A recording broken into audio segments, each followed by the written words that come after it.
Hi!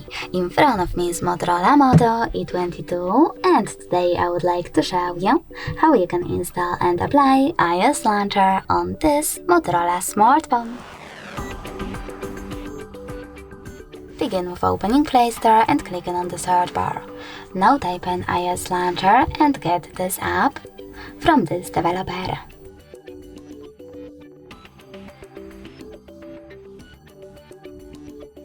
Choose while using the app and allow in the pop-ups, and swipe up from the bottom of your screen. Then click on Home button. Now you need to click on Settings and tap on Apps section. Then click on Default Apps, select Home app and tap on iOS Launcher. As you can see, after I click on Got it, app layout was applied successfully on my Motorola. If you wish to, you can always switch between your layouts by going into exactly the same settings and tapping on Moto Launcher or iOS one. Thanks so much for watching. If you enjoyed this video, leave a like, comment and subscribe. Bye!